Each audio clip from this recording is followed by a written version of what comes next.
This is continuation of Precalculus Chapter 9, Lesson 2. And we did the sine and the cosine sum and difference formulas. Now we're going to look at the tan. All right, so the tan is a little more complex. Well, they all can be, all of them, right? But the one thing you can memorize about the tan is if the radians are added, you're adding in the numerator, subtracting in the denominator. So whatever, if they're adding, we're adding in numerator, the opposite in the denominator. If they're subtracting, we're subtracting in numerator, the opposite in the denominator. We're adding in the numerator, we're multiplying the tangents in the denominator, all right? So those are two ways maybe you can memorize it. All right, so for example 5, on page 584, it says we're not going to do the sine of x plus y. We've done that. We're going to do the tan of x plus y. We'll do the tan of x plus y. All right, so I already know that's going to be the tan of x plus the tan y. We're adding in the numerator. I'm going to take 1 minus the product in the denominator. Okay? All right. And it says, so x is between 0 and pi over 2. So x is in my first quadrant. All right. And then it says y is between pi and 3/2 pi. That means y is in this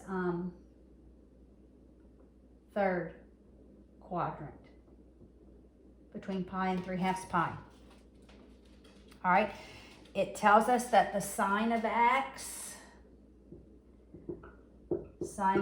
is 3 over 4. That's opposite over adjacent. So I do that in the triangle. I'm sorry, not opposite over adjacent, opposite over hypotenuse. I knew that. Opposite over hypotenuse. And in this third quadrant, it tells us the cosine of y is -1/3. That's adjacent over hypotenuse. That's adjacent over hypotenuse. The tan is going to be opposite over adjacent. But I need to calculate what the tan of x and the tan of y is, okay? So I need this length here. All right, I'm not gonna, right? I need this leg here and I need that leg there, all right? So I'm gonna use the Pythagorean theorem. I'll work the Pythagorean theorem, then I'll erase it. All right, so 3 squared plus something squared equals the hypotenuse squared. That squared is going to be 16 minus 9. That's 7, right? Yeah. So it's going to be the square root of 7. All right, so this length is the square root of 7. All right. So that the tan of x is 3 over square root of 7.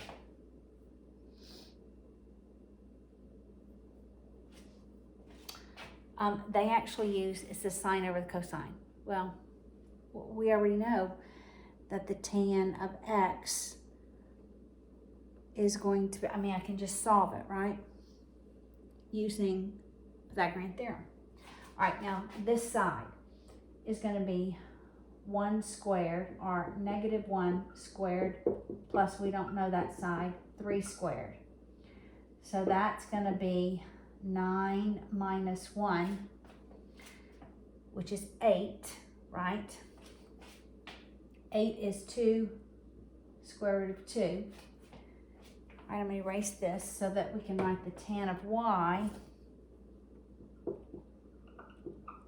is opposite 2 square root of 2 over 1.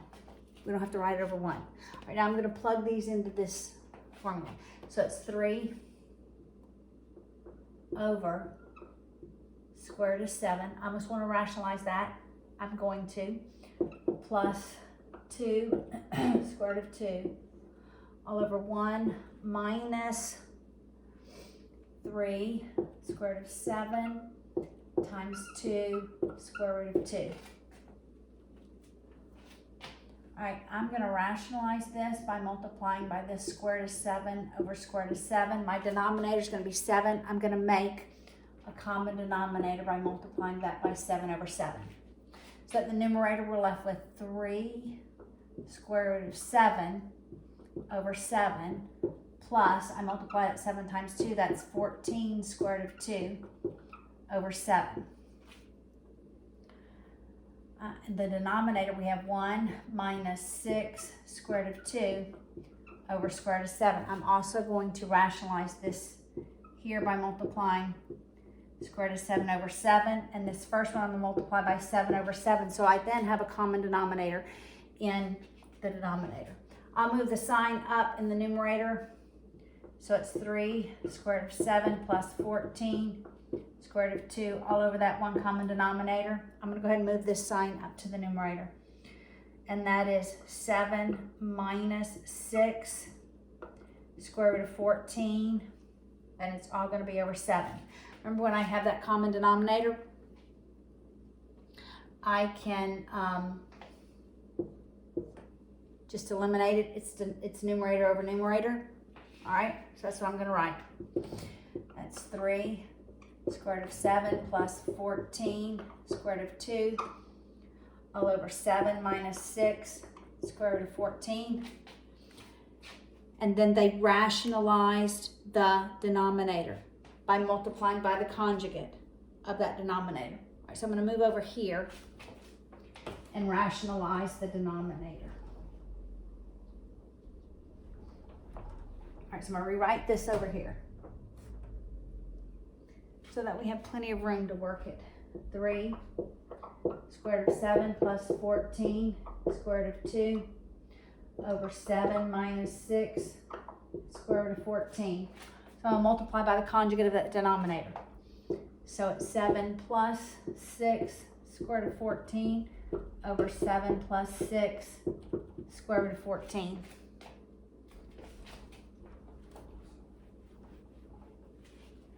In the denominator, I simply have to multiply the first, multiply the last. In the numerator, I have to FOIL. All right, so I multiply outside and under. That's 21 square root of 7. That's 7. There's a 7 in there. So I'm going to pull the 7 out and leave the 2. It's going to be plus. Leave the 2 under it. So it's 3 times 6 times 7. 3 times 6 times 7, which is 126.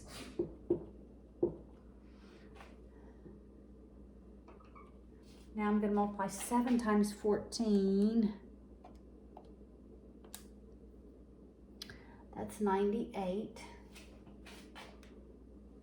Right? 98 square root of 2. All right, then I'm going to multiply 14. There's a 2 in the 14, so I'm going to pull a 2 out. I'm going to leave 7 under the radical. So I'm going to multiply 2 times 14 times 6.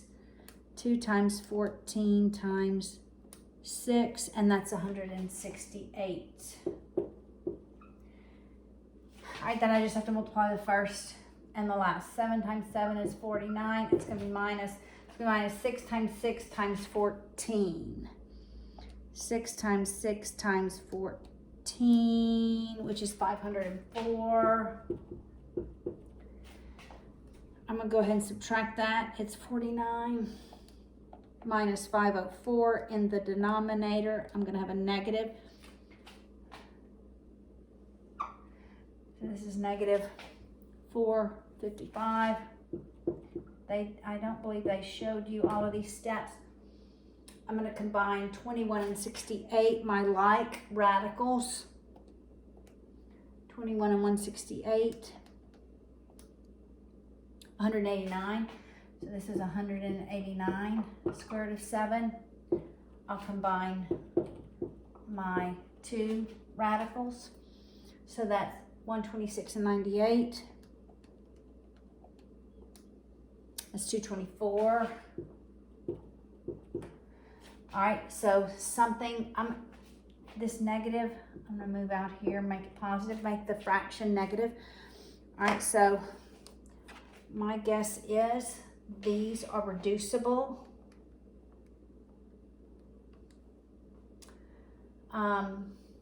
Looks like every term can be simplified by 7. All right, so 7 goes into this number. I'm making sure 7 goes into 189, and it does 27 times. I'm going to go ahead and write this down. So when I divide every term by 7, when I divide 189 by 7, I get 27. Let me make sure 224 is divisible by 7. It is, and I get 32. And when I divide this, I get 65. So I'm left with negative 27 square root of 7 plus 32 square root of 2 over 65. All right, one more example. All right, and the last identities, the co-function identities.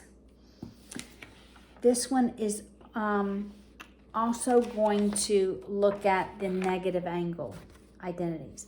We're going to look at the co-function, and we're going to look at the negative ones. All right? So, let's look at the last example.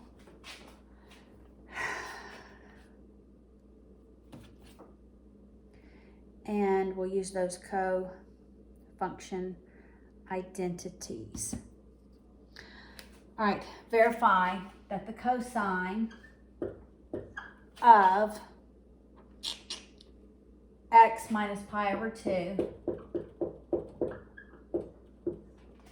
so that's co-function over the cosine of x, equals tan of x. All right, this is not exactly the co-function identity, because the co-function identity has pi over 2 minus that value. So I'm going to work with this piece right here. All right, I'll work with it over here. But what if I change both of the signs? Is there an identity that works? Does that equal, what if I factor out a negative? All right, let's factor out a negative and change both of them. So that would be negative x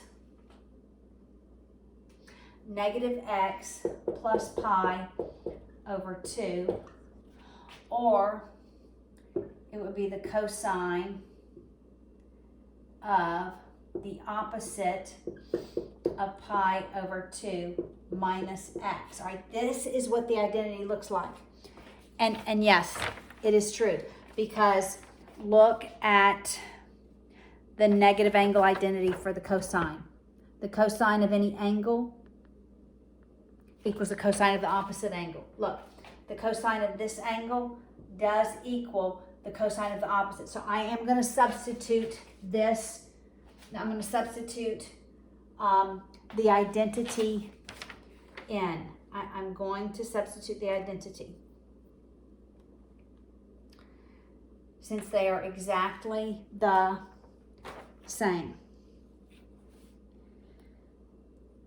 So we have the cosine of pi over 2 minus x. So the cosine of pi over 2 minus x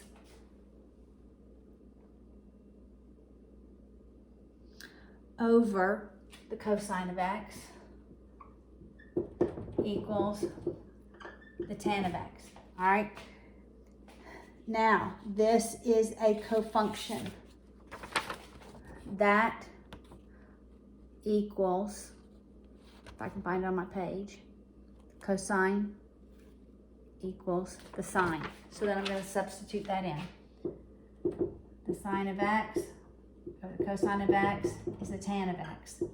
Yes, I've proven the identity.